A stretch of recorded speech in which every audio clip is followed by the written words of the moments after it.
पापा, ये क्या है? दादाजी ने सारे ऑफिस के सामने आपको डांटा और आप चुपचाप सुनते रहे। मुझे बिल्कुल अच्छा नहीं लगा। आप भी कंपनी में सारे कामकाज देखते हैं।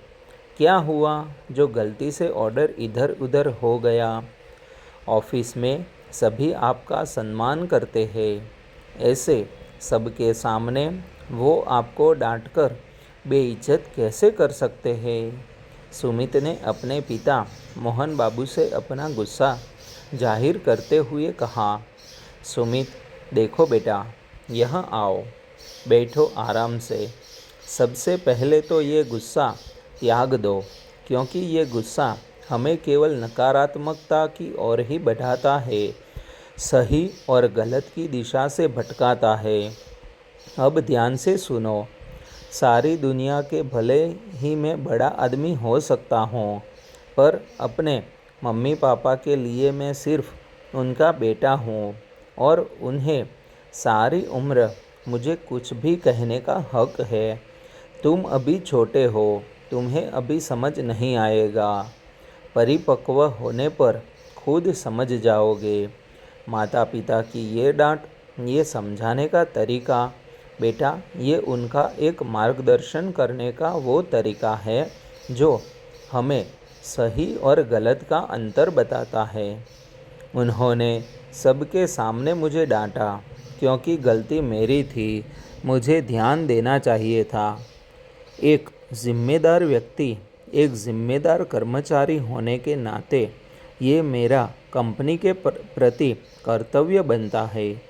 बात कंपनी की है तो कंपनी में ही समझाकर ख़त्म कर देते हैं पिताजी। बेटा, बड़े जब समझाते हैं ना या डांटते हैं ना, वो उनकी चिंताओं का एक रूप होता है जो अनुभवों से जुड़ा होता है। वो अपने बच्चों को वो गलती नहीं करने देना चाहते हैं जिसके चलते बाद में उन्हें कोई दुष्परिणाम भुगतना पड़े। और मैं उनकी डांट से खुश होकर कुछ ना कुछ नया सीखता हूँ। जानते हो, जब वह मुझे डांटते हैं ना, तब मेरे बचपन से मुलाकात हो जाती है। मोहन बाबू ने बेटे के कंधे पर हाथ रखकर समझाते हुए कहा। सुमित पापा की बातों को सुनकर, सब कुछ सुनकर थोड़ा शर्मिंदा सा बैठा था।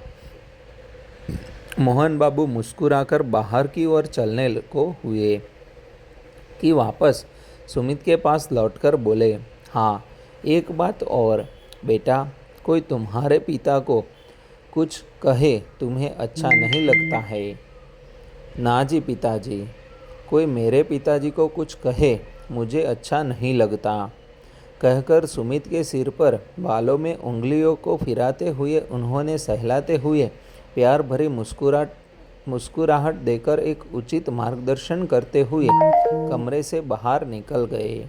वही दूसरी ओर दूसरे कमरे में बैठे बुजुर्ग मोहन बाबू के पिताजी की आंखें भी खुशी से नम थी। उन्हें भी अपनी परवरिश और अपने बेटे को दिए संस्कारों भरे मार्गदर्शन पर गर्व महसूस हो रहा था। दोस्तों, ऐसी कहानी देखने के लिए हमारी चैनल सब्सक्राइब कर दीजिए।